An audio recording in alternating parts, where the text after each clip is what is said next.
My name's Jamie Lee. Welcome to another live stream with my buddy Tyrone from the Circle Club. We're doing our fortnightly show of In the Club. What's happening, buddy? Go, shorty. It's in the club. Hey. I gotta figure that out. I gotta figure that out for us. But I'm doing much better. Yeah, I've been super tired, exhausted, but like slowly getting my energy back. And we missed our show last week, which is a bummer. But I think now we'll be back to normal, get things going up and running. Man, Ant-Man, huh? Wow. Right? What? Right. Oh my G'day, gosh. Trav. How you going? How have you been? Amazing, as you know. I talk to you all the time. I'll let you know. But yeah, I just want to say you're looking refreshed. Yeah. You look great. You're ready and excited to talk Ant-Man. I'm really happy to have somebody that liked it because Mike, who, as you guys know, we jump on our other fortnightly that I'm not doing with Tyrone, and we chat same thing that we're doing today pretty much, and Mike sent me like an almost 12-minute voice message about how much he hated this movie, how much it's like dampened the MCU for him to the point where he's like, I don't think I want to watch it anymore. I'm like, huh? Wow. Can you say that after this? Whoa. Compared with Love and Thunder. Okay. Like, come on. Yeah, okay. It's funny. We're there's like a divide right now between the Marvel fandom. Yeah, I mean, before I went into this, I was like, me and Marvel were at that, like, I'm at a toxic point in this relationship with Marvel where, right now it's award season. So you're getting a lot of those Oscar movies and Cannes and Spirit Festival and all these sort of things. So you're really getting like these real performances and real storytelling and all that kind of thing. So, it's been weird jumping back into Marvel where it's like it's a bit goofier, less serious topics, things like that. But honest to God, my initial reaction when I went out of this, I was like, wow, I think Marvel might be back. Marvel might be back, Like this was exactly what the doctor ordered. It was weird. It was bizarre. It was funny. It was grounded. It wasn't perfect. But again, I don't know in what world do these Marvel fans think that all of these movies are perfect? They never have been, right? So it's like, I don't know, but there's definitely some issues that I had with it. But overall, I was like, wow, this was a really, really good Marvel movie for me. Yeah. All right. Sorry. I'm just going to pop this in. Drew hasn't seen it yet. So maybe we can have a chat up to the point where there's spoilers. And then I'll let you know when we're going to talk spoilers, Drew, so that you don't miss it out. Because he's going to see it tonight, which is very exciting. All right. So let's just get into our little presentation then, which basically tells us what you've seen in the trailer. So ain't no spoilers there. Okay. Scott Lang, Hope, along with Hank and Janet, explore the quantum realm where they interact with strange creatures and embark on an adventure that goes beyond the limits of what they thought was possible. I would say so. I think we're going to leave it there about the spoilers, Drew, because I'm really terrible. I just talk smack. Like, I want to talk, and I do talk, and then there's an issue. So... Yeah. Well, this is what I can tell you, Drew, and anyone who hasn't seen this. Yeah, anyone who hasn't seen this thing yet. So my non-spoiler review for this would be this. So Marvel has taken this project, and unlike any of the other projects, they've decided, you know what? Let's get weird with this. Let's get supernatural. We're not talking variants. We're talking like world building here. There's a lot of good world building here. Like there's rules and principles to this Quantumania. The performances here. I wasn't the biggest Cassie Lang fan as far as her performance goes. I thought it was a little too teenage girl for her age. However, I thought everyone else was fantastic. Hank Pym stole the show for me. I thought he was hilarious. Ant-Man was fantastic as always. Jonathan Majors, just chef's kiss. I think that Jonathan Majors could benefit from a different writer, perhaps a little bit, but overall, still fantastic. And I think the big criticism I hear is that people are saying that the main plot, we didn't get enough of that main plot story and the background between Kang and some other folks. But I think we got just enough, because people have to remember, this is the introduction. We are going to dive into all his backgrounds and stories and all that. But as far as just giving you enough to make you be like, I want to see more of Kang. I want to know more about this Quantumania. I want to know about the multiverse. This was spot on for me. I thought it nailed. I really did. Alrighty.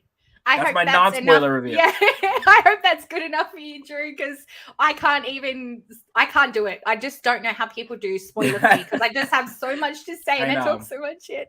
So yeah, sorry, Drew. That's about as good as we can go there. Let's get back to this, which I really wanted to talk about. So now is spoilers, okay?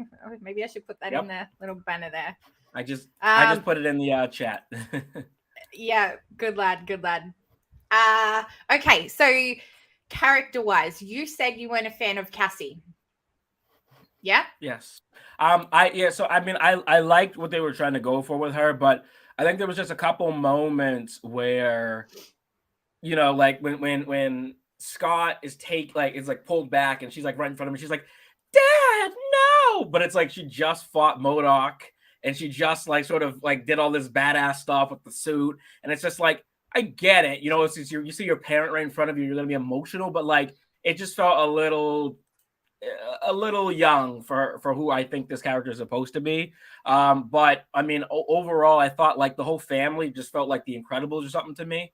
Like I really loved the vibe of everyone. There were some hilarious parts that we'll get into. I was like LOLing in the theater, but yeah, I thought she was probably the weaker link for me, and I really liked Hope too. Hope was really surprising. What about you? Who are some of the characters? Yeah, I'm the opposite. Obviously, Ant-Man, is the main guy. So he's the one that brings the comedy. He's the one, obviously, that you're rooting for in this. But Cassie, I was with. I thought she was pretty cool. I was a little bit confused. Same with you with the like babyishness. Like she's a little bit young. Yeah. And I guess they're trying to show that it's her first time in a suit and it's her first time doing this, sort of like Riri in Wakanda, but just amateur, I guess you could say. But it was I mean, I liked the performance, but it was a little immature. That was anyway. That's how I felt. I felt like Hope didn't have anything to do. I was like, it's Ant-Man and the Wasp. Like, what the hell is the Wasp doing here? She ain't even around. So I was a bit like, you're right. Giving her something. You're right. Yeah. Now that you say that, I was in my head, I've been calling this movie Ant-Man 3 for so long, but you're right. It is Ant-Man and the Wasp. I think this is a cop out for them, but like the Wasp almost represents like the family, like nest. I know it is. I know. And I'm not a Marvel shill, but like it, like the Wasp to me was like, it was like that whole family. It really should have been Ant-Man and the family, but like that doesn't maybe ring as well. But like, that's really what it was. But you're right. Hope was sort of this badass boss babe, like walking around doing her shit. But like, she definitely could have. I feel like, I don't know. I think if Cassie wasn't involved, then maybe Hope is in that position, and we would have probably gotten more of that like I'm gonna take you face on Kang kind of thing. But I think maybe there was just too many characters. I don't know how you could balance it. Or did you have any ideas of what you wanted with Hope? Yes. And I know exactly what you're going to say. That's why I haven't mentioned it sooner. I wanted a death. I wanted Hank to die. Same. I wanted that stake value to be high. I wanted Hope, Ant-Man, or all of them really, but mainly Hope to have that sort of, she would be mainly impacted by her father dying. And that would have been a really good a way to show that Kang was even more mighty than he is. Like, I honestly thought that they did a great job showing that, but imagine him killing one of the family that you just talked about being a big nest. Yeah, I mean, I thought, that was sort of like my frustration or like disappointment, I suppose, with Kang, was that like you see Kang and he's like holding Cassie in the air and he's like basically like, whenever Kang speaks, he's like, I'm not asking you, I'm telling you, like, and then like he has this like very menacing, he's like, I will not only kill your daughter, I will make you relive that moment over and over for the rest of your life. And I was like, fuck, you know, like you this begged guy me to kill you. I was like, oh my God, I love you. You're like, woo. Yeah, I'll do what you say. I know, yeah, exactly. Legit, right? I'll do what you say, daddy, right? Like, our DMs are going too visual right now. Anyway, so back on track. Yeah, so he was very captivating. Yeah, but I thought, so I guess my hiccup with it was like, I felt, you know, in some of those moments where he's like fighting Cassie or Ant-Man, I'm like, he really could have just like got rid, like, you know, they would have disappeared out of thin air if he really, really felt that way. And I was talking to Corey, who's like our Marvel guy here, and I think the thing about the whole Kang dynasty and family and everything, I want to know what you think, but like, in my opinion, I think, well, okay, first, the Kang at the end of Loki, do you think he's a bad Kang or a good Kang? I think he's a good Kang. And I was rewatching, and that's one of the things that I really, really, really loved about this movie, the parallels back to Loki. So there's a point in time, and I'm going to make a short on it because it made me so happy to hear it. Loki says they're going up in the elevator, and he who shall not be named, is that what they called him in that one? Yeah, he should not. He who remains. He who remains. Yeah, you're thinking about Voldemort. Yeah. Harry Potter versus oh my God, Kang. Anyway, the Hogwarts Legacy on the mind. They go up in the elevator, and Kang says, I'm going to call him Kang, whatever. He says something like, "Am I who you expected to be?" And Loki says, "You're just a man." And he said, "Is that disappointing?" Or something like really cheeky. Yeah. And then in this, the first time that Ant-Man meets Kang, he says to him, "Who are you?" And he goes, "I'm just a man who's lost a lot of time," or something like that. Like really blunt. But he says, "I'm just a man." So like all of these tie-ins that link back, I love it. It makes me feel happy. It makes me feel good. I know, because it's like, finally, holy fuck, after like, you know, how many whole phase shows. Yeah, literally, like, finally with some connection here. But yeah, no, so the reason why I asked that is because, so I think my theory is that all the Kangs are bad or evil, or sort of like Loki, where it's like, even if he tries to do something good, it sort of ends up having bad repercussions. And I think that Kang at the end of Loki, I think he was sort of the lesser of two evils. And I think he was like, all right, I believe that we should have one timeline. And so I'm going to write that timeline, and I'm going to create the story, whatever. And that, you know, people don't have free will or control, but at least the multiverse doesn't exist, and there aren't like this battle and destroying universes out of complete air, right? And I think these other Kangs are of the belief, no, we should have the multiverse. We should have as many universes as possible, and we should be the rulers of each of those universes. And so I think that is really the split here. I think that the Kang that we saw at the very, very end, I think his name was Victor Time, the one that was with Loki and Morbius. I think he is a good Kang. Now, when I say good Kang, I think these Kangs have good intentions, like creating an invention or thinking about, hey, maybe I can create this thing that will, you know, create peace on Earth. And then that technology, ideology, whatever, gets used, bastardized, and then someone uses it for evil. So I think, you know, going forward from this point, we're going to see a lot of different Kangs throughout all of these projects. And the question will become, is this a good Kang or a bad Kang? And I think at some point, one of these Kangs are going to have to join the Avengers, because I don't see how we could beat these Kangs without one of the Kangs helping us. Because as you saw, Kang is like a different level of powerful. So I don't know like who we can use to stop him. Okay, so let's talk about that little scene that you're talking about back to Loki there. So in Loki, that Kang actually flicks this, like, some technology, and there's like a Kang that comes out and he shows I don't think he says his name was Victor, but he does say there was a scientist back in the 13th century or something like that, eons ago, back in the 13th century, blah blah blah blah blah. There was a scientist, he created this, blah blah blah.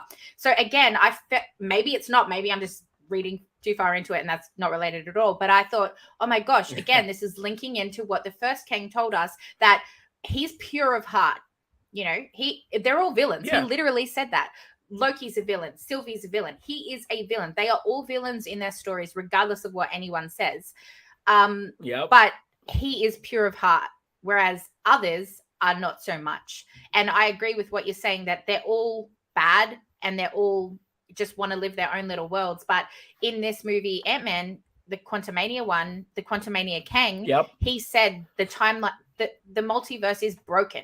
So what do you do with things that are broken? He wants to get rid of them and replace it with something else. So I kind of feel, and I know that's very typical of me to feel sorry for the bad guy, but I kind of do see where he's coming from, in the sense that, you know, he thinks what he's doing is the right thing. Absolutely. And I think that's what makes him such a great villain. And I think that's what I mean. Like, there's a lot of parallels with Thanos.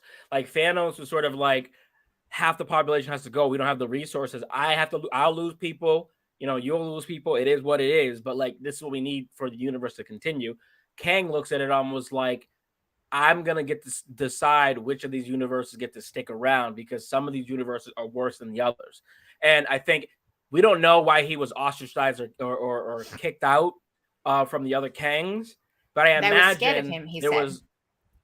Yeah, exactly. I was going to say they're afraid of his power, his influence, his ideas. So they're like, let's get rid of this guy. And I want to talk about how powerful he is, because I love that every moment they could, like, they're trying to show that, you know, he is the one almighty bad guy. Every chance that they could, when he was higher, like, just visually, because that's where my eyes go to. I visually like to notice things.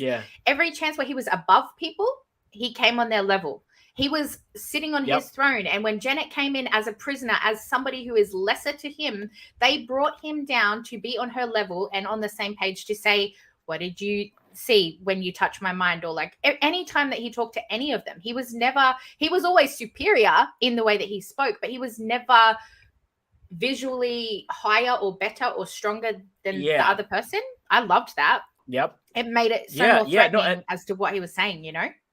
You know, it's funny. Like, I mean, I'm here defending him too, but like him and Janet, like, I think when him and Scott made that agreement, right, where it was like, I'll give you this or whatever and we'll exchange. I think genuinely, like, if Scott would have just been like, I agree, whatever, and then like they switch, no problem, I think he may have just let him go, like, genuinely, and been like, you know what, your family gets to be safe. You did what I asked. And like, because his relationship with Janet, I think he was alone, right? He was lonely. There was like, he got kicked out, he got exiled. Him and Janet built this relationship. And then when she touched the ship, she saw who he was and like all the bad things that he had done. And so then she just sort of what's up, like she sees how bad he is, and she's like, you know what? I don't want to be a part of this. But I think genuinely, if she would have just been like, I'm going to look the other way, he wouldn't have touched her universe and he would have sent her back. Like, he was never going to touch her universe. That's what he said. And that was my favorite. Yeah, I don't think he was. Yeah. That was my favorite. Like, obviously he's evil, but I do think he has a heart, is what I'm saying, you know? Yeah. That's what I said to Mike. I said, like, the way that people are saying, why didn't he just kill Janet? Why didn't he blah, blah, blah? Like, he's got the power to just flick his fingers and these people be gone. Fair enough. Sure. Get that. But why would he bother? Why would he waste his energy and his time when that is not on his radar? He said to Janet, it's so small. Right. Trillions of, my favorite line is when she said, trillions of people are going to die. And he turned around and he said to her, I wish that mattered, Janet. And I was just like, fuck, dude. And then she says, well, what are you going to do? And he turns around, blunt as can be, just stares straight at the camera and says, win. Like, that's all he wants. He wants to conquer. He wants to be the one and the only one to rule a universe, right? Right. As we said, I think that he definitely would have let Ant-Man go. He said, be grateful be grateful that I need you, or something like that, when he did flick him out of that little prison, I guess you could say. And Sure. that's true. If Ant-Man had said, yes, I'll get you what you need, send me back home, all is good, I think the same thing. I think it would have been like, yes, we both win, and I'll see you in another timeline where I end you again. Right. Exactly. And that's why, like, the criticism of like, oh, why didn't he just like take them out? It's like you said, it doesn't make any sense for like what his grand scheme is like. And honestly, as I said, fundamentally he's broken. He's alone. He wants a family. He wants people around him. Like, he keeps MODOK to smack him around, but at the same time, there's a reason that you have a henchman. Is because you want someone around. And I think Janet was supposed to be that person for him, but he was like, he tells her, he's like, you could have looked the other way. Right. I think that to me, put Kang to the side, the world building for this was so great. I loved it. The fucking costumes. This is some of the best CGI costume work, like, in all seriousness, that Marvel has done in such a long time. Like the guy who had like the cylinder on his head and then like shot out, that was awesome. The beginning when they're like, oh, dude, and you think that they're going to like kill them or something. You're like, oh, yeah. You're like, is this Kang's people? Like, who are they? And they're like, drink the goop. Like, that was just a like little creative thing to like I like that. It's like, okay, you drink the goop, you can understand everyone, because honestly, like, yeah, it's like everyone's coming from different universes. How are they supposed to understand each other? Like, I just like that little bit. But yeah, the cinematography was beautiful. The set, there was a couple parts with the volume that I thought was like, like when what's grandma's name? I cannot remember her name.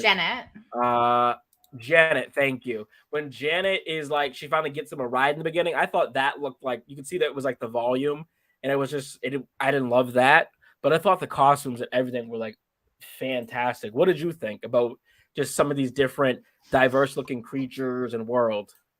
Yeah. Firstly, by Lance, he just wanted to say that there was a few disappointments, but very enjoyable overall. I totally agree. And then jump onto this little hater over here. This movie was bad. I know I'm in the minority, but honestly, come on, Mike.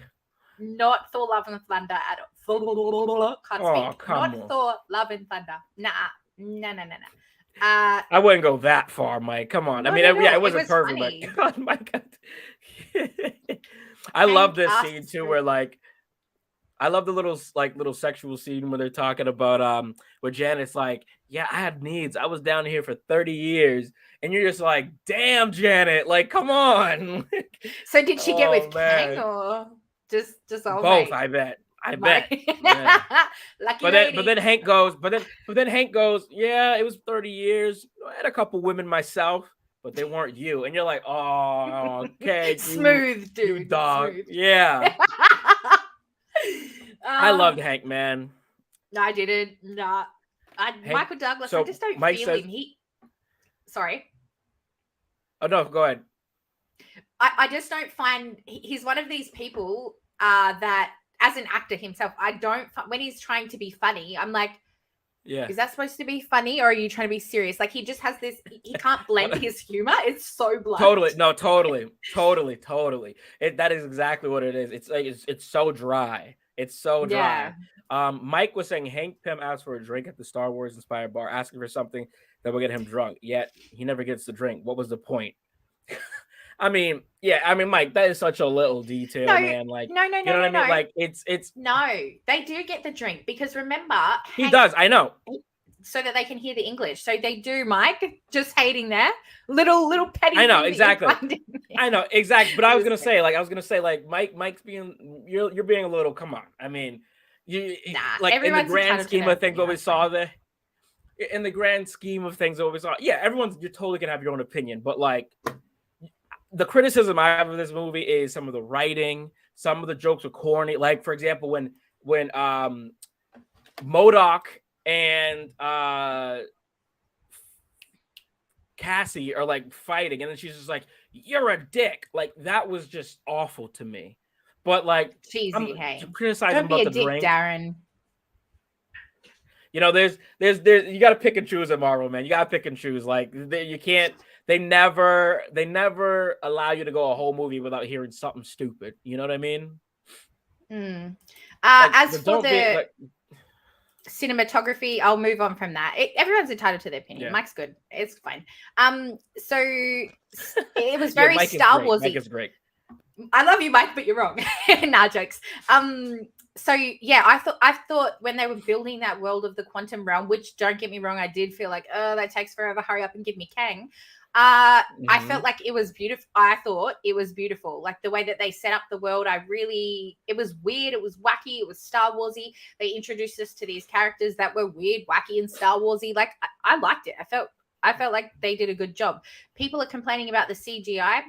Again, it's Marvel. It's not going to be perfect. It's enjoyable. God. It's watchable. I thought it was good.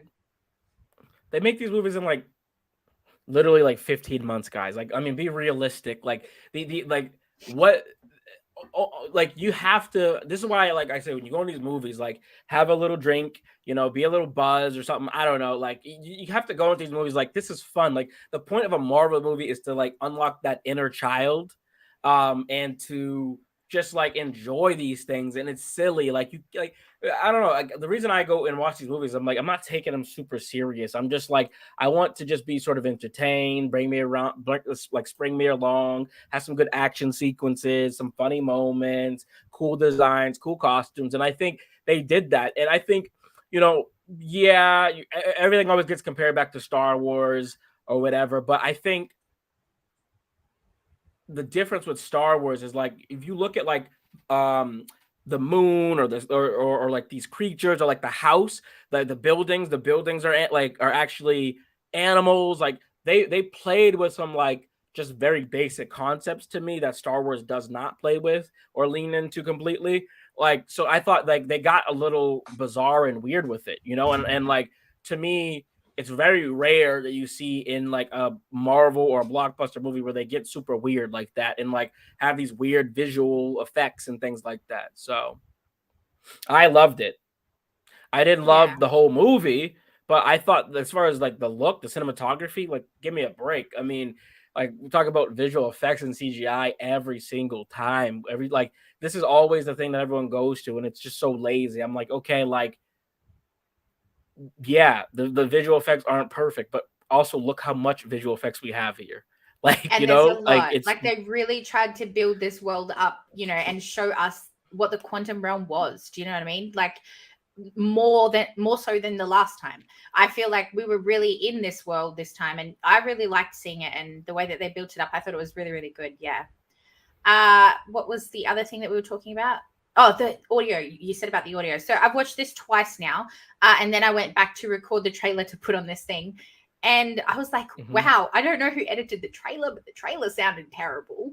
The audio was like really choppy at parts where like Kang was supposed to say something and they've chopped it over something else. So I'll have to go back a third time and watch the movie to see if the audio was any good. But there was times there when Janet and Kang were talking, and you know, he was talking about the multiverse and stuff, and you've got the visual multiverse going around, and there was like music that sounded very much like Stranger Things, like it was creepy, like sort of sinister. It was really cool. Like I was in it because of the visuals, and I was in it because of the sound, and obviously Kang just ruled it for me. He really stole the show, and I feel like if he wasn't in it, I wouldn't have been interested like I wasn't in Ant-Man 2.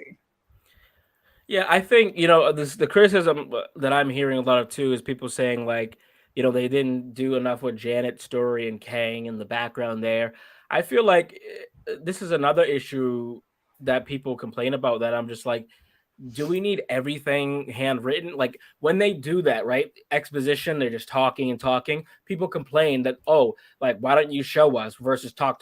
Like you can have some implied moments there. Like you asked, like, oh, did Kang and her have like a relationship? Like did Kang and Janet actually do anything? Like maybe, perhaps, like the vibe I got was, yeah, probably. Like they felt pretty close. They were there for a long time and they figured this thing out. They're working together. So I'm guessing, yeah, but like, do we need to definitively know that? No. Like the point is that I these do. two. The point is that they were stranded together. They had no one but each other. They worked and figured this thing out, and then she felt lied to and decepted. So in that moment when you're like, damn, I'm stuck here on my own with this person I thought I knew who they were, what is the decision do you make? Do you keep your morals, or do you say, I go with this person because I have no other choice? And she chose to go with her morals. And because she chose to go with her morals, that sets up this entire revolution of Kang versus the people versus Kang, this civil war kind of thing. And to me, I'm like, that was enough. I mean, we could have gotten more, but that was enough. Like, that's the concept. You don't need to, like, I don't know, for me, I didn't need to dive more into that story. Okay. Yeah, fair. Yeah, I feel like story-wise, I just really thought it was lacking with Kang's. I'm got to be very picky here, because I really thought Kang was very powerful in the way that he spoke, his demeanor, everything like that. But at the and the ant scene, like, I'll get to that in a sec too. I do think he was very powerful, but I just think killing somebody major. I said this to you. Imagine killing an Avenger. Yes. We talked about this months and months ago. Kill off Ant-Man. I know that sounds really harsh because Ant-Man's likable. He's funny. We're going to need him clearly. But like something massive. Open this phase with something massive. And nobody died. Yeah. So I was a little bit like, ugh, that's disappointing. But I felt like Hank should have died. I think I want, going into this, I was like Ant-Man, but I think Ant-Man, there's a lot that, like, if you read the comics, there's a lot more that Ant-Man and the Wasp can do, and the purposes that they can serve, along with Cassie. And so I think that you need him around a little bit longer. But we didn't need Hank. Let's be honest. It was the ants that came, and they, in some part of the realm, wherever they landed, they gained the technology, they gained the strength, they gained everything, like thousands of years beyond them, So it was them that essentially helped to take out Kang, even though technically he's not taken out. But do you know what I mean? It was them who assisted in saving them. So Hank, what did he do apart from drive the ship? Because he said, I didn't find the ants, they found me. So it was always going to be the ants that saved the day. Like, fucking die, Hank. Just fucking die, mate. Okay.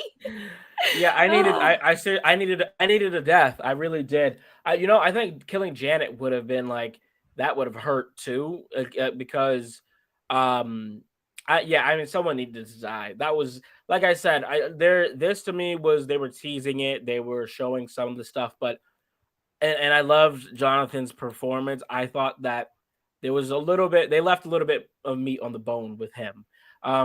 Big question is, do you think he's dead? No. And I don't think so either, which means that we have a lot more of him left. And by the way, going back to cinematography, credit to them. That scene where Scott is like going through that anxiety attack and he's like thinking to himself, it reminds me so much of like Iron Man. Like, Iron Man, when he has those moments where he's like freaking out. Like, I was like, wow, this is so well done. And like Scott's delivery there and performance, like, as you said, he's always optimistic and hopeful and jokey. Like, seeing him freak out made me freak out a little bit. I was like, they might be. Is fucked. It okay? Like, Oh, that was really well done. Really well done for me. I agree. And little things like that, as you said, like his humor, and it's not always in the things that he says. Paul Rudd, like, I find him funny with an eyebrow raise or like an emotion, like he does a facial expression or something like that. He's very good with his physical humor. Yeah. Yes, like his body and language. Thank you. Yes. Yeah. And I just really thought that not just that scene that you were talking about, but like little things like when he said, are you the one with the hammer? And he said, no, that's Thor, but we've got similar body types. We get confused all the time. Things like that. Funny. Like, it lands with me. Thor Love and Thunder didn't land, but these jokes did. Not all of them. Some were cringy, let's be honest. Yeah. But it was funny. Course.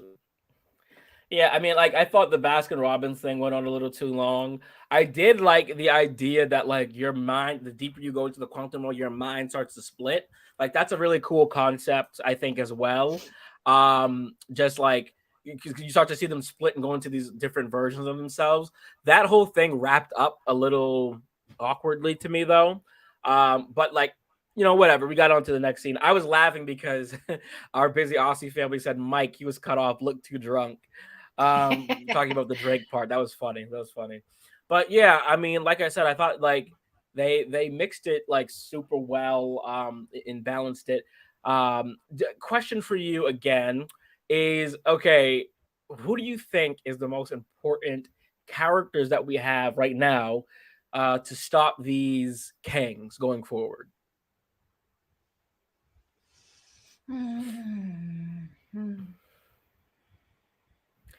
Because I've kind of compiled the list in my head now. Are you talking about to fight or not? Because technically, defeat him in the end. Yeah, Sylvie is the only one that really has power over timeline wise. Do you know what I mean? Like she's sort of not in control of the TVA at the moment, but she kind of has. Yeah, she is a little bit. Yeah. Kind of has that power because she took out the Kang that didn't have any. He didn't know from that point on in time. He didn't know what was going to happen. He said, "Okay, the next part is up to you. What are you guys going to do?" Yeah. So she's sort of in limbo. Anyway, sorry, what were you going to say? Who's your list? I mean, I guess the reason why I'm asking is like because like the thing that we've heard people complain about a lot of the past like couple like phases really, or phase 4 is like, all right, how are any of these people supposed to defeat Kang or these be like a multiverse like threat? And I was like, okay, America Chavez is going to be super important because she can really like go through different verses. Yeah, different dimensions. And you got Loki and Sylvie. I think the Marvels, I think that movie is going to be super important to show their powers and stuff. I think that'll be more Kree and Skrull. But no, hear me out. Because I think she has this cosmic ability. Like, again, you got to remember, Kang isn't like a cosmic being. He is a man with future technology, and they are cosmic beings. Like, they have this sort of superior, like Doctor Strange type ability. So I think they're going to be really important. I think Doctor Strange is going to be really important. I think the Eternals are going to be important. They're going to come back around. So, there's a lot of and Moon Knight, there's gonna be a lot of like these characters that you're like, how do they connect? Like, what do they have to do with anything? That I think we're gonna see them come full circle. And I have a theory that I'm gonna save for later in this show about the connecting of all these shows. But I think those are some of the more important characters going forward, which is sort of surprising based on their TV shows and movies. Because like, even your face, you're like, oh, the Marvels, you know what I mean? But like, we all know what may be important.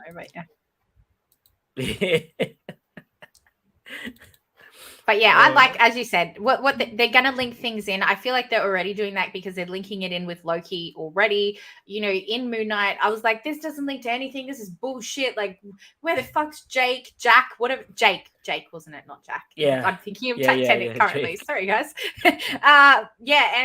And what does it link into? And then we find out at the end of this that like Ramatut's going to be in it, so that could link in with Moon Knight, things like this. So we're going to get the linking in of things, and that's the one thing that I was really excited about at the end. With these end credit scenes, I was like, yes, the togetherness is finally going to happen. Fuck yeah, exactly. Yes, we've been waiting so long. You got the council. Sorry. I was gonna say the Council of Kangs too, like in the audience, you saw how like some of those Kangs were just like, and that goes back to my point of like how some of these Kangs are just normal Kangs. Not all of them are like King the Conqueror, King the Supreme. Like they're just normal Kangs who are just ruling the universe. So I think we're gonna see some just regular normal Kangs as well who are just evil. I don't know. Every moment of my life is like that, Tammy. I talk smack. I don't know what I'm talking about half the time. Oh, Jack. But that's what it was. Sorry. Yeah. But I think Ramatut is definitely going to connect back to Moon Knight, which would be really awesome. Immortus. I was very confused at like the deception of the costume because like usually Immortus has this like tall sort of crown looking thing, but I don't think they had. I'm gonna have to take a look again at the end credit, but like he is like. Immortus is like the Kang. Like he's the Kang that will like destroy everything and everyone. So you got to look out for him. He's gonna be insane. But this Loki connection, man, like that show cannot come soon enough for me because you already know how much I love Loki, but like them having Kang be there full season, it's gonna be fucking awesome. Really is. Yeah. I'm really looking forward to the Infinity War, the end game. So when we get to the phase, well, we're in phase 5 now, but when we get to that stage where we're at Avengers Kang Dynasty, Avengers Secret Wars, that I feel like if they do these little things in between, if they do these shows right, if they do the stupid Marvels and things like that right, we are going to have Infinity War again. I really think we will. You know, if they do the things correctly to get there, I feel like we're going to get a good payoff when we get there. You know, we haven't in phase 4. Phase 4 was really rocky, but I feel like now I feel like we're on the right track. I really do. I feel like with Kang, everybody says, oh, he wasn't powerful. He was taken out by ants. That's the main criticism that I hear. And I get really frustrated because I'm like, they weren't just That's ants. ridiculous. They were really they weren't. He has a suit that is technologically advanced, but he isn't his full strength because his suit isn't at full power. He doesn't have his ship. No. His technologies have been idle, I guess you could say, for the last 30 years. Like, fuck, when he gets that shit back, look out. Look the fuck out. Yeah. If these it's really simple. Fuck Soz, babe. We keep this feedback bad, eh? I know, my bad. I know it looks because it like pauses for a second and then it goes. My bad. Go ahead. But wait, but you go. No, but you're right. I mean, like it's really simple. The whole ant thing. It's like, okay, if you had 1,000 first graders that have bats coming at you, I don't care who you are, you're going to lose that battle. Versus like 5 high school people. Like Kang can take on those 5, but like you have 10,000 ants that are intelligent. Like, what are we talking about here? Like of course they can take him down. Yeah. And again, they took him down. They didn't kill him.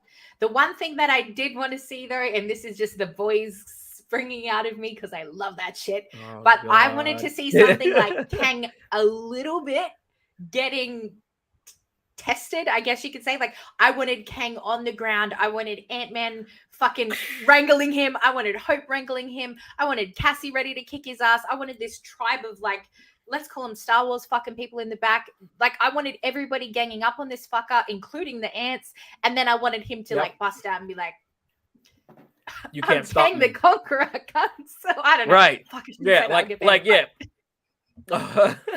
Anyway. No, it was like, it's I don't know if you've seen it Training Day. There's a meme with Denzel Washington. He goes, King Kong ain't got nothing on me. And he has like the gun. He's like, fuck you. It's like, that is sort of like the Kang that I was expecting to see. We got a little bit, didn't we? When he came out with the lasers and he's like, frustrated, angry. I want that. In my opinion, they have ticked him off to the point the next time we see him, he's going to be pissed. He's not going to give you the option anymore. He's going to go, Scott, I'm going to give you 2 options. I kill you now or I kill your daughter now. And Scott's going to go, what? And then he's going to go and kill someone. Like it's going to be very like, oh, okay, now Kang is furious kind of thing. And also, like, you don't want him to be too overpowered too, because then it just becomes impossible to defeat him. And it's like, maybe, I was wanting too much too soon, but I just know, I'm excited for what's to come, and I kind of wanted to taste that there, I know. And like what I'm curious too is like some of these like R-rated Marvel movies that are coming, like Blade and stuff. Like, in my opinion, they should throw Kang into every single project. Well, that's what I wanted to ask you. Where do you think we will see this Kang that you and I were just saying? We want that like full on pissed off. We want that angry badass Kang. Yeah. This one, dead one, to come back. Where do you think we will see him? Okay, so this phase is a little awkward because this next phase we got Ant-Man, then we got Guardians. I think the Guardians are going to be more about the Kree Skull war. The Marvel is going to be about the Kree Skrull war. And then this is just for this year. Then we have Secret Invasion. Secret Invasion will be about that as well. And then Loki. I think Loki is the first potential time that we'll actually get to see this Kang show back up.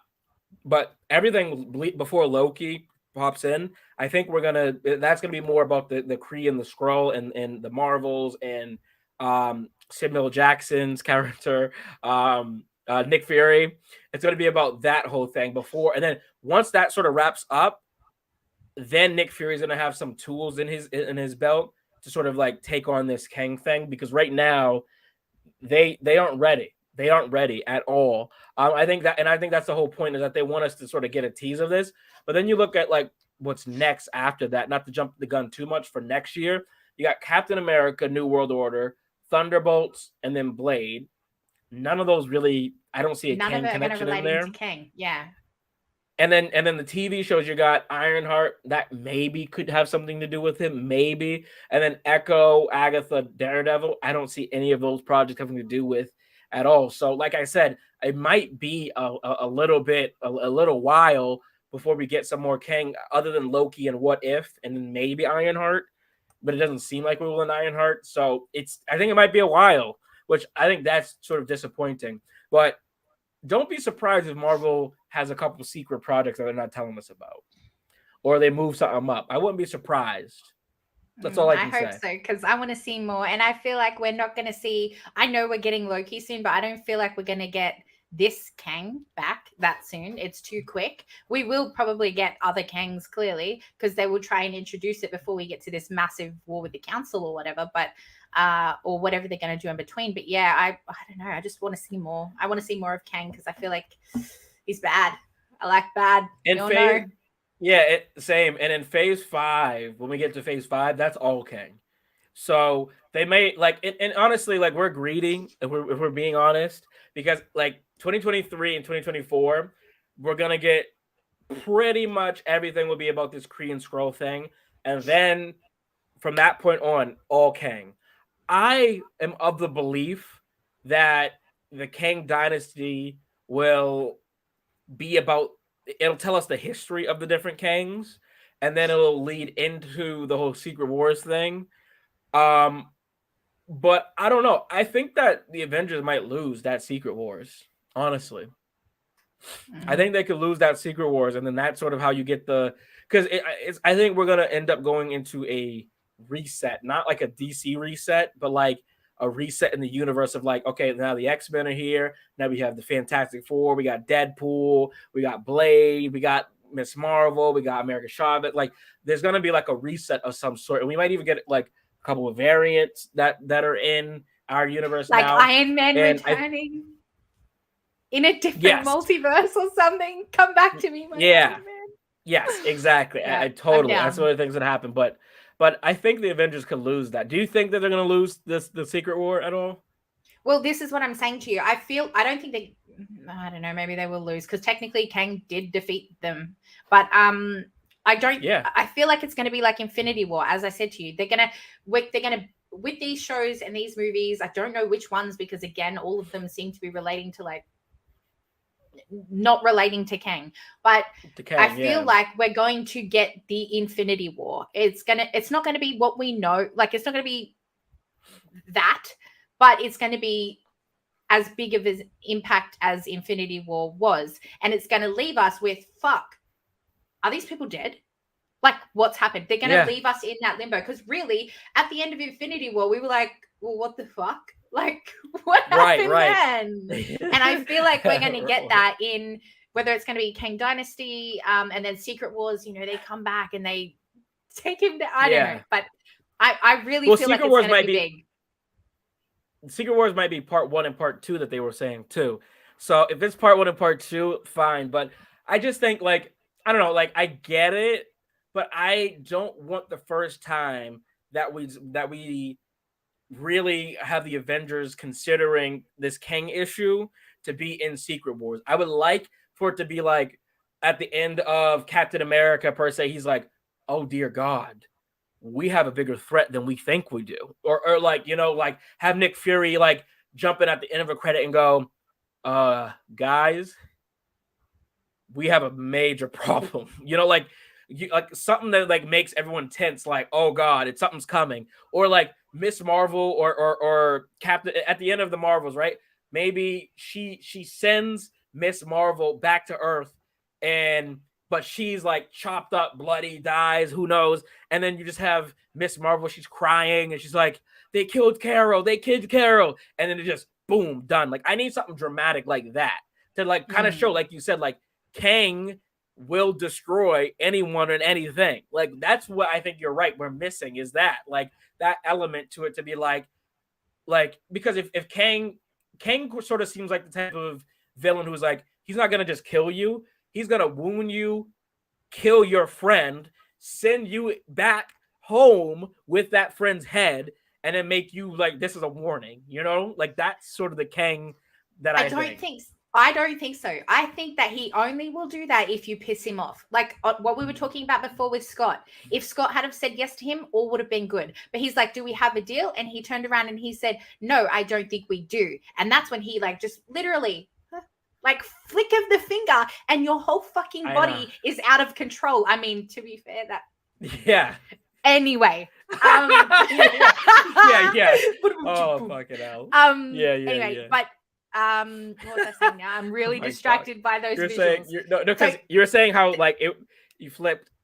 Yeah, so he's got the power to control these people, but why would he bother? Do you know what I mean? Unless he's pissed off and he wants to prove a point, I don't think he will waste his energy on like wounding people, sending them back to tell the others or whatever. He won't waste his energy. There's no need, because people will see how powerful he is. And you can just tell that by his tone. When he's explaining things to Scott, he's just like, are you the something to do with the Avengers? And he said, so I've killed you before. Like, just, I haven't killed you before. Yeah. Yeah. Like it doesn't faze him. He's been through people. He's been through universes. He's been through everything. And none of that matters. He just wants to conquer. He just wants all these other universes to fuck off so he can rule under one big nation. Well, and that's reminds me a little bit of like the TVA, when you go to the TVA and the Infinity Stones are just in the drawer. Like Kang goes up to Ant-Man. He's like, are you the one with the hammer? I don't even remember which, and it's like, to us, it's like fucking Thor, you know, Thor. Yeah. To Kang, he's like, wait, you're like the little blonde one? Yeah, you're the little blonde one with the little hammer thing. Yeah, like, and again, this is what I'm saying. Remember, fundamentally, right? Like, Kang does not have this cosmic power. He does not have like mutant powers. He doesn't have godly powers. He is a scientist who has technology that is out of this world, and he has defeated Thor.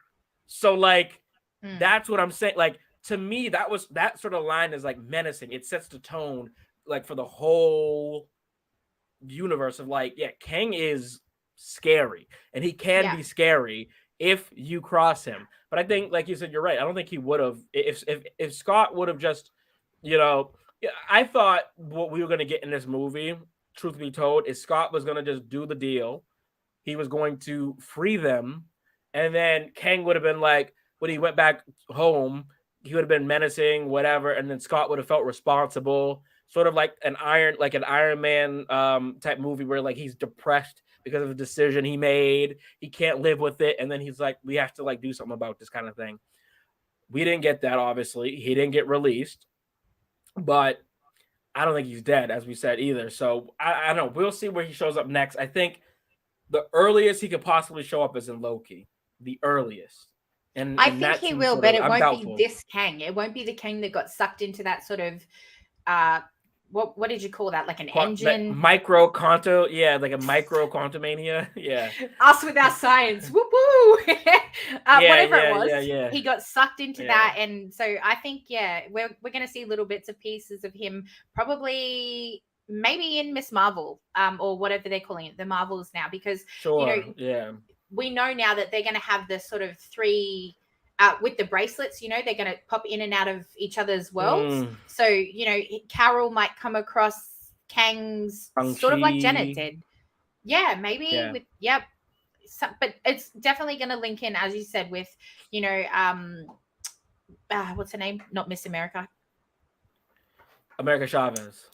Yeah, America Chavez. And the Marvels and stuff like that. Maybe Doctor Strange, but I don't think we've got Doctor Strange on the radar anytime soon. So that's probably not going to happen. So that's the thing is like, so Marvel was saying like when they released that slate, they were like, oh, there's going to be a couple projects that like are in between that we're not telling you quite yet. I don't know if you remember that when they had announced the new phases. Okay. So there might be some projects in between there that we don't know about. We got another Spider-Man movie allegedly coming. There is also, remember, What If? They're gonna, as James Gunn said about DC, how they're going to have animation and TV shows be canon. I think Marvel is also going to do some of that. That X-Men movie that's coming out, or excuse me, X-Men TV show, the animation, which you better watch. I know you don't like animation, but you better watch. Hey. It's not that I don't like it. It's just I've got a long list of priorities, and animation is usually down the bottom, even when it's related to the boys. So, fuck, man. My god! Come on, man! I still haven't even finished Diabolical. Still, fuck, man. It's the best. But like, I think in that we'll get like a little bits of him. Like we might see in that X-Men, for example, they may be going against Kang, and it might be the original Kang the Conqueror story, but like, we're seeing it through that like animation medium. And because it's in '97, maybe this is something that happened like way before. That X-Men movie or TV show is going to be very interesting, like to see how it relates to the larger world. I not to get too off track, but I have a theory that the X-Men are on Earth already. So gotcha. I think these shows. So that's why I'm saying I think some of these secrets are already happening that we don't know about. There gonna be some secret projects. Gotcha. Also, too, isn't Fantastic Four on the list? I don't know if you read that out or not, but isn't Fantastic Four and doesn't Reed? Isn't he some sort of like relation to Kang? So maybe Kang in that or no? Yeah, no, Kang will definitely be in that. Oh my god, yeah. But this Kang that we want to see, like the bad fuck, you know what I mean? Like pissed off. God, do you reckon? I think they might get the other one that's even worse than the Conqueror. Immortus. Scroll.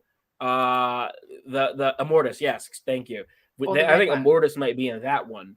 Yeah, he's I can't keep up.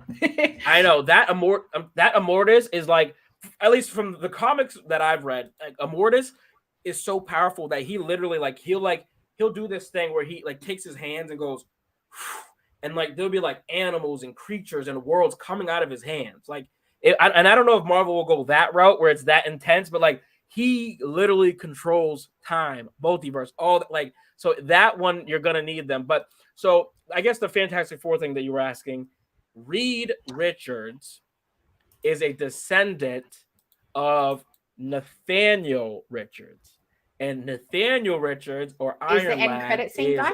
Oh no, sorry. No, I should have let you continue.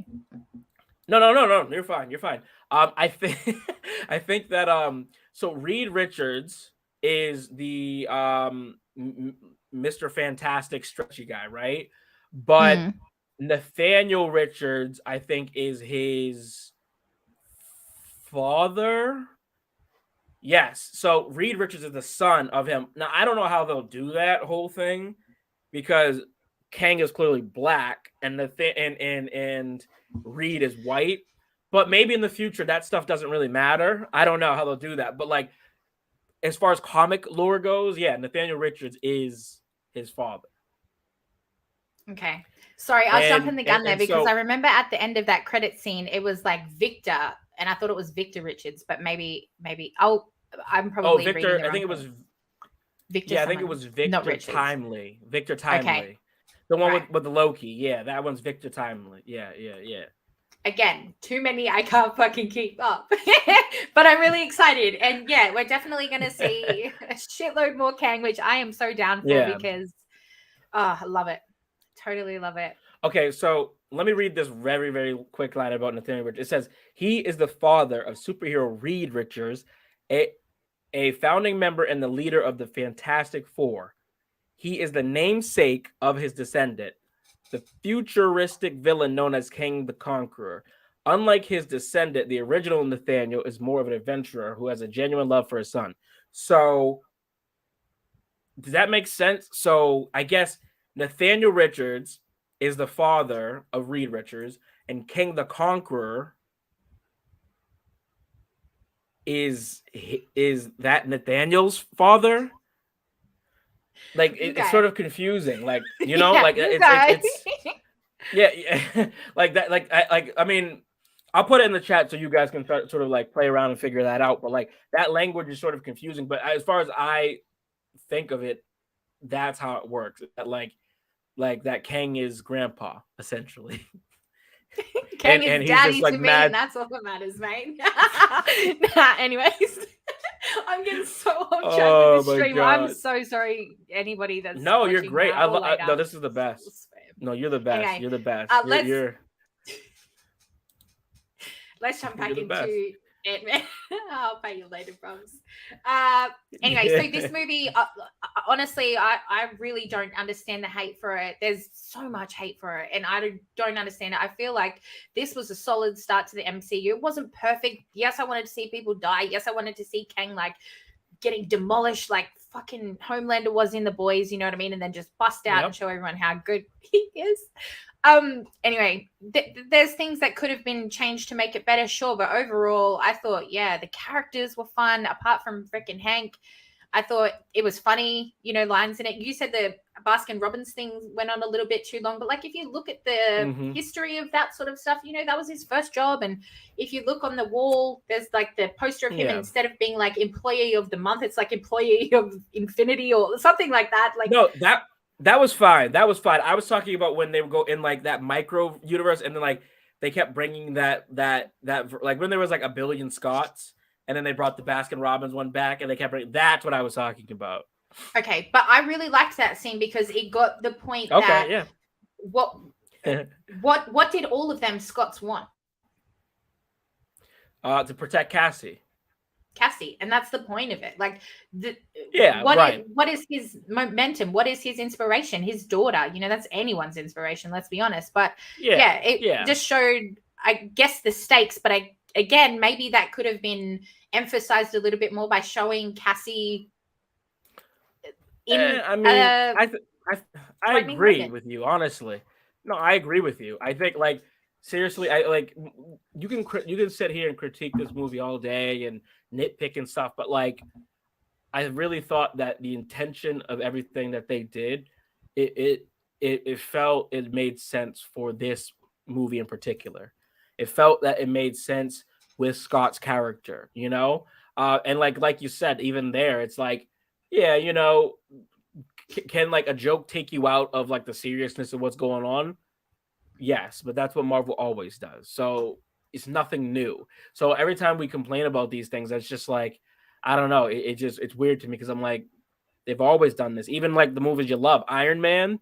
Go back and watch Iron Man. There's a bunch of just jokes that wouldn't even last today. Like he makes like there's a joke in Iron Man where he's talking to Pepper and he's like basically, oh, I'll come back and like you get you drunk and have sex with you. It's like weird, like like that stuff wouldn't even fly today. So they have always. they do. Oh, sounds terrible, Tyrone. Jesus. I'm done. I'm out of here. That's the end of the stream. Holy shit. Wait, I'm going off too long. Honestly, dude, I've got to stop because. And I feel like I want to defend myself because a lot of people are saying, oh, you just liked Kang because you find Jonathan hot, whatever.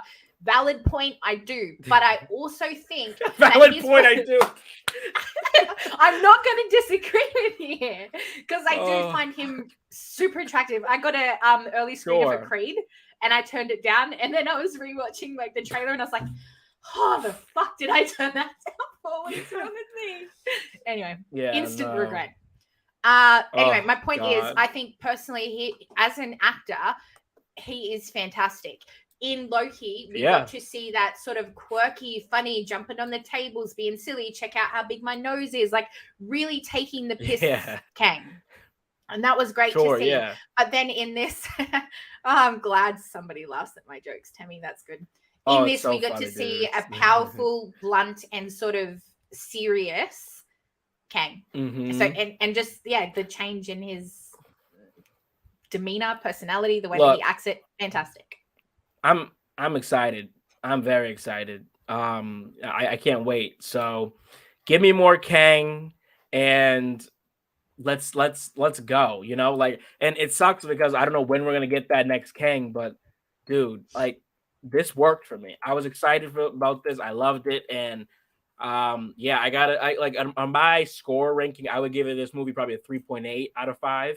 If I saw it again, I think it would go probably a little bit higher, but I was happy with it. And at the end of the day, I'm watching these movies to be entertained, to be surprised, to be shocked. I think we all expected Scott to die. They didn't do that. Like, credit to them for that. They showed how, like, anxiety riddled and freaked out he's going to be. And I think when you look at what we have coming next, as we always do at the end of these streams, like when we look at what's next, what we have next in these phases, I think it's going to start really turning up.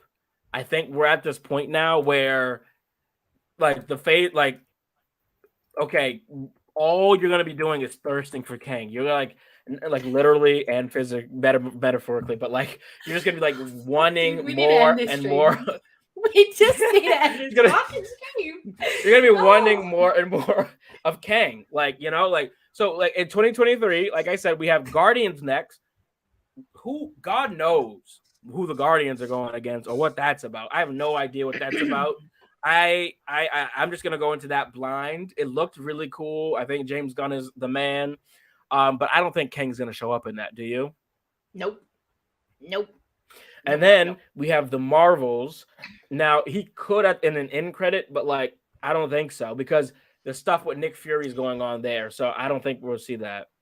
Again, these bracelets are making these guys swap between different dimensions. So there's going to be 3 different sort of worlds, I guess you could say. Yeah. Oh, and another one too. What's that Monica Rambeau? Like, her power is literally gaining other people's power, is it not? So she's another one too that could sort of take that technology, because it's not really power that he's got. But, you know, she could also help. Yeah, technology, maybe. Yeah. Anyway, so Miss Marvel is definitely one that he could pop up in. And then Secret Invasion is the next one. Secret Invasion, that doesn't seem like it, but because that's about the Kree versus the Skrull. But like, it's very possible that at the end of that, Nick Fury sort of like, once he cleans up that job, because Nick Fury is one of those guys, it's like the work is never done. So it's very possible once he's done with that he starts to like look into this Kang thing. And then Loki. We know that a Kang is going to show up, but not the Kang. So I think there's still an opportunity for us to see some more Kang. I think we will get some more Kang, but it might be a little bit before that. So, yeah. Gotcha. Sounds good. Anyway, I'm going to wrap this up. I'm sorry. I don't know if you want to keep talking or not, but I'm fucking... I can't keep my mouth shut any longer about this shit, man. Anyway, I know. So I really like this movie. Tyrone gave it a 3.8 out of 5. I don't do ratings, but I'm going to say go watch it. Give it a chance. I mean, if you're a Marvel fan anyway, you're going to watch it because you want to see if it links into things or whatnot. So, regardless, you know, if you're a Marvel fan, go watch it. But if not, it's a really enjoyable movie. I found, unless you were sort of a Marvel fan nitpicking these little things, people who don't normally watch, you know, or follow along, they would just enjoy this movie like anybody else would. So I don't think there's anything. Totally.